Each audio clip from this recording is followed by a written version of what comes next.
জল খেতে আরম্ভ করলো, আমার নাক দিয়ে নিঃশ্বাস নিতে আরম্ভ করলো। এই যে নিঃশ্বাস যখন জোরে টানছে তখন তো ওখানে তার অক্সিজেন নেই, ওখানে নিশ্চয়ই কোনো একটা কিছুকে গোপন করবার চেষ্টা করা হচ্ছে পরিকল্পিতভাবে। আমি আছি, আমি চেষ্টা করছি ঠিক থাকার। আমার ফ্যামিলি, ফ্রেন্ডস, আমার সিনিয়র এই এত অল্প বয়সে তার চলে যাওয়া একটা অপূরণীয় ক্ষতি করে গেল। সমুদ্রের শুটিং, ঝুঁকি থাকে, আমরা তো কেউ সমুদ্রের জলে লাফালাফি করে বড়। অভিনেতা রাহুলের মৃত্যু নিয়ে অবশেষে শ্রেতা কি বর্ণনা দিল সরাসরি। বন্ধুরা, সেই ভিডিও আপনাদের মাঝে উপস্থাপন করব যে সেই দিন সমুদ্রের তালসারিতে কি ঘটেছিল আসলে তাদের সাথে, আর কেনই বা এতদিন পর এই অভিনেত্রী শ্রেতা রাহুলের মৃত্যু নিয়ে মুখ খুলল। সমস্ত A to Z জানতে পারবেন। আদেও কি এইটা ঘটনা নাকি অন্য কিছু, এইটা যেমন সবার মনে নাড়া দিচ্ছে, তবে আজকের এই ভিডিওটা দেখলে জানতে পারবেন আসল সত্য। তো প্রিয় দর্শক, চলুন বাড়তি কথা না বলে সরাসরি ভিডিও স্ক্রিনে চলে যাই। 29শে মার্চ দীঘার তালসারিতে রাহুলের সহ অভিনেত্রী ছিলেন শ্বেতা মিশ্র। এই মর্মান্তিক দুর্ঘটনার সম্মুখীন হয়েছিলেন শ্বেতাও। রাহুল অরুণোদয় বন্দ্যোপাধ্যায়ের আকস্মিক মৃত্যুর পর কেটে গেছে প্রায় 22টা দিন। চোখের সামনে এমন মর্মান্তিক দুর্ঘটনা দেখার পর থেকেই মানসিকভাবে অসুস্থ হয়ে পড়েছিলেন শ্বেতা। রাহুলের প্রয়াণে শোকস্তব্ধ ছিলেন অভিনেত্রী। অবশেষে কোনো মতে নিজেকে সামলে উঠছেন শ্বেতা। অভিনেত্রীর নীরবতা নিয়ে নানান প্রশ্ন উঠেছে। আজ অর্থাৎ মঙ্গলবার অবশেষে সিটি সিনেমার সঙ্গে কথা বললেন শ্বেতা। কি জানালেন অভিনেত্রী, শুনে নিন। সেটা আমি স্বর্ণালী বলছিলাম। প্রথমে যেটা জিজ্ঞেস করে, তুমি কেমন আছো? আমি আছি, আমি চেষ্টা করছি ঠিক থাকার। আমার ফ্যামিলি, ফ্রেন্ডস, আমার সিনিয়র অ্যাক্টর্স যারা বা আমার ফ্রেটার্নিটি, তারা সবাই খুবই চেষ্টা করছে আর আমাকে খুব আগলে রাখারও চেষ্টা করছে। কিন্তু যে ইনসিডেন্টটা হয়েছে সেটার পরে আমি ভালো আছি বা আমি ঠিক আছি আমি বলতে পারবো না, আমি আছি, আর বাকিটা আমি চেষ্টা করছি। সেটা ঘটনাটা মানে দুর্ঘটনাটা ঘটার পর থেকেই আমরা প্রত্যেকেই তোমার সঙ্গে যোগাযোগ করার চেষ্টা করেছিলাম, কিন্তু সেটা হয়ে ওঠেনি। তুমি তোমার শারীরিকভাবে বা মানসিকভাবে, তো সেখান থেকে চোখের সামনে একটা ঘটনা থেকে ওভারকাম করাটা তোমার পক্ষে কতটা ডিফিকাল্ট হচ্ছে? ভীষণ ডিফিকাল্ট, কিন্তু আমি আবারও বলছি যে এই যে আমি জানি অ্যাজ এন অ্যাক্টর মিডিয়ার প্রতি একটা দায়িত্ব আমার আছে, কিন্তু আমার লয়ের সাথে আগে দায়িত্বটা আমার। তো সেখানে দাঁড়িয়ে আমি আগে আমার স্টেটমেন্ট তো নিশ্চয়ই আমি পাবলিককে বা মিডিয়াকে আগে বলবো না, আগে তো যেখানে ল এনফোর্সমেন্টকে আগে আমাকে জানাতে হবে। সেখানেও সেটার অপেক্ষায় আমি আছি, সেটা যেদিন হবে। তারপর আর এই যে বললে কমিউনিকেশন, আমি এখনো বোধহয় গলা শুনে বুঝতে পারবো কমিউনিকেশনের অবস্থায় নেই। মানে আমার যে অবস্থা তাতে মানে it will take me a lot of time যে আমি মিডিয়ার সঙ্গে কথা বলবো বা কিছু জানাবো। গ্রিফ বা দুঃখ তো ওরকম কেউ এক্সপায়ারি ডেট যদি লিখে দিতে পারে ভালো হয়, কিন্তু আমার জানা নেই যে কতদিন লাগে, আমি সত্যি জানি না এরকম কিছু থেকে বেরোতে। বুঝতে পারছি। তো আরো একটা কথা যেটা বলার, যে তুমি জানো তো FIR হয়েছে, এবং সেখানেই তুমি বলতে চাইছো যে তুমি আইনি ভাবেই সমস্ত পদক্ষেপে এগোবে।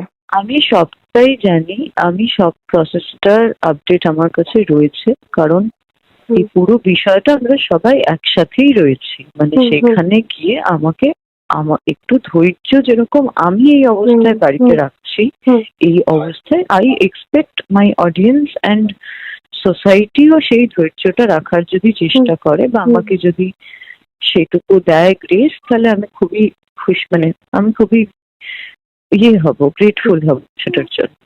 একদম। এবং সেটা আমরা জানি যে তুমি যেটা তোমার প্রোফাইল থেকে পোস্ট হচ্ছে সেটা অরিজিনাল নয়, এবং তুমি নিশ্চয়ই চোখে পড়েছো। আমার কোনো প্রোফাইল নেই, আমার শুধু ইনস্টাগ্রামে প্রোফাইল আছে, সেখানে এখনো অব্দি আমি কোনো পোস্ট করিনি। আজকে একটা স্টোরি দিতে বাধ্য হয়েছি যে ওই ফেসবুকের প্রোফাইলটা আমার নিজস্ব প্রোফাইল নয়। ব্যাস।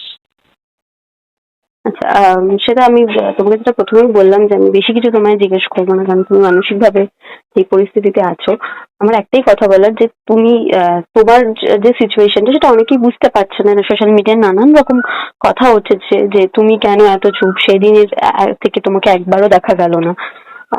তো সেটাই একটাই কথা বলার, যে তুমি 30 তারিখ যখন 30শে মার্চ কলকাতায় ফেরার পর থেকে তুমি একেবারে নিজের মানে গৃহবন্দী যেটা বলা যায় সেটাই রয়েছো কি আর।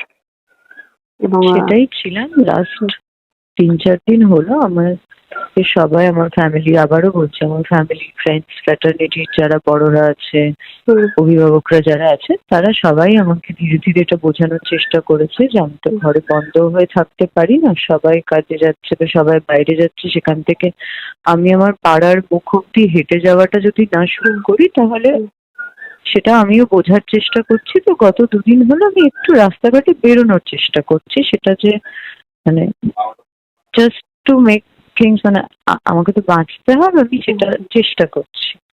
একদম। সেটা তোমার সঙ্গে কি প্রযোজনা সংস্থার কথা হয়েছে? আমার কিছু মনে নেই বা আমার কারোর সাথে আমি বোধহয় কোনো ফোনই সেভাবে আমি জানি না আমি কখন ফোন উঠিয়েছি বা কোনো কথা বলেছি, আমার মনে হয় না। কেন বলো? হ্যাঁ, সেটাই জিজ্ঞেস করা যে তোমার সঙ্গে তোমার খোঁজ খবর তারা নিয়েছে। কার কার কথা বলছো? প্রযোজনা সংস্থা। প্রযোজনা সংস্থা? হ্যাঁ। না, সেরকম একদম ইনিশিয়ালি এটা নিয়ে আমি কোনো কমেন্টে যে আবার এই প্রশ্নগুলো করার কোনো আমি উত্তর দিতে পারবো না এখন। ঠিক আছে। আমি বাড়িতে ফেরার পর থেকে আমার যা কল নিয়েছে সব আমার মা তুলেছে, আমি তাদের সঙ্গে কোনো পার্সোনালি কোনো কথা বলি। তালসারিতে শুটিংয়ে গিয়ে সমুদ্রে ডুবে মৃত্যু হয়েছে রাহুল বন্দ্যোপাধ্যায়ের। গাফিলতির গুরুতর অভিযোগ উঠে গিয়েছে।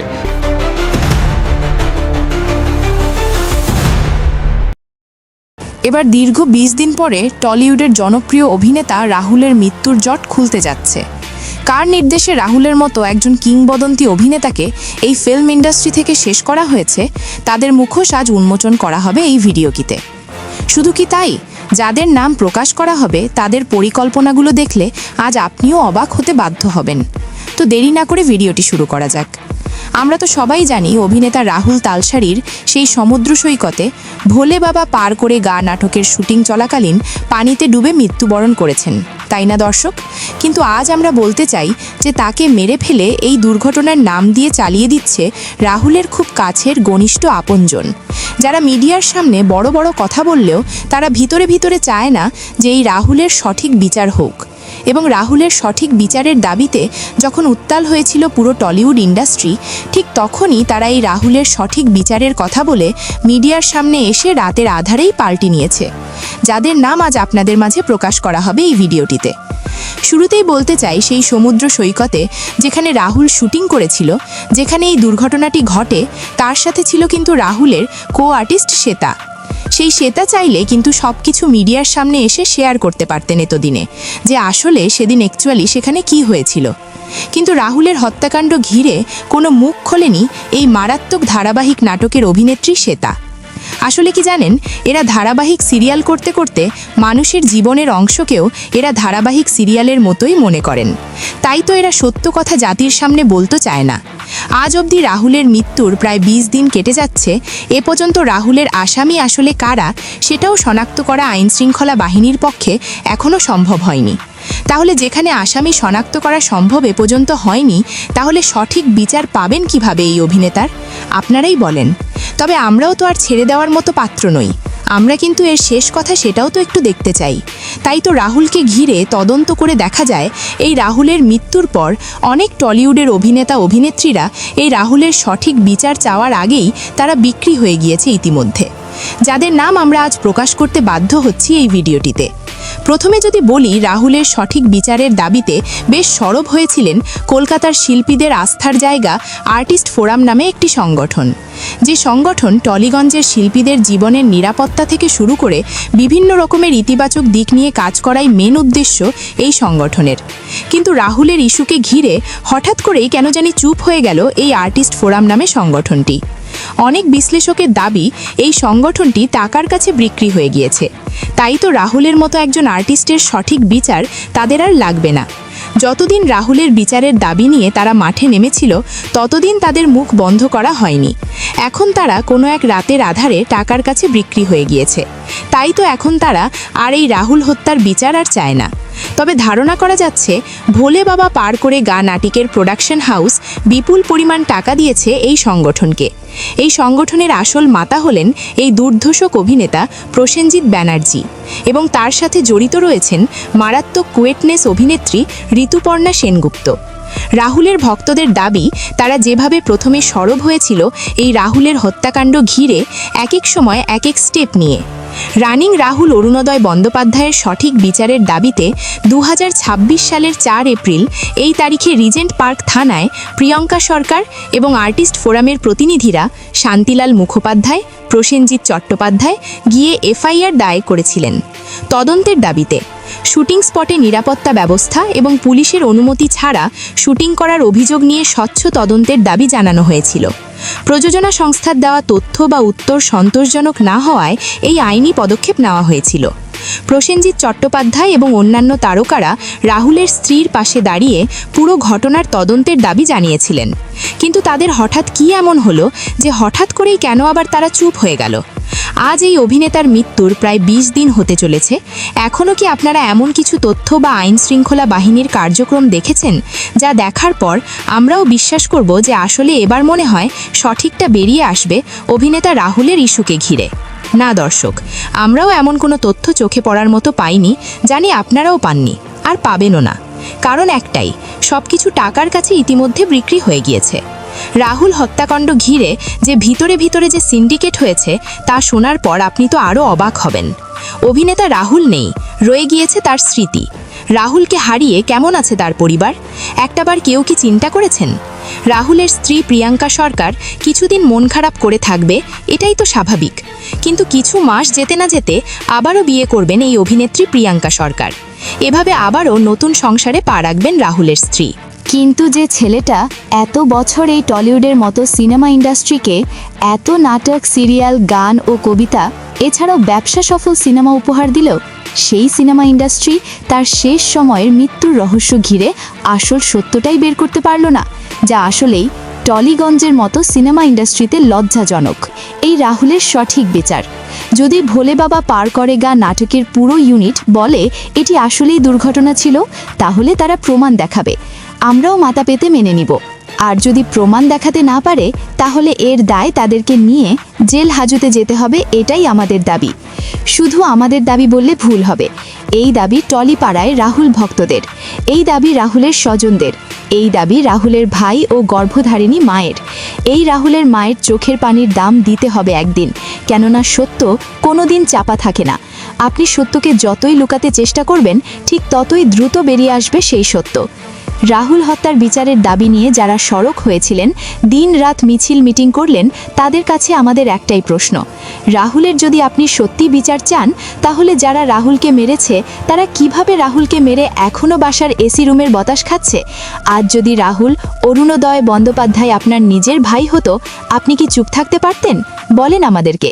তাই আসুন আমরা সবাই এক হয়ে এই রাহুলের মতো অভিনেতার মৃত্যুর সাথে যারাই জড়িত থাকুক না কেন, সে না হয় মন্ত্রীর ছেলেই হোক না কেন, তাকে যত দ্রুত পারা যায় আইনের হাতে নিয়ে আসেন, না হলে এভাবে হাজারো সত্যি লুকিয়ে পড়বে মৃত্যুর চাদরে। সো প্রাণপ্রিয় ভিউয়ার্স, আমরা এই ভিডিওটিতে যা বলেছি একদম মন থেকে সত্যি কথাগুলো বলার চেষ্টা করেছি।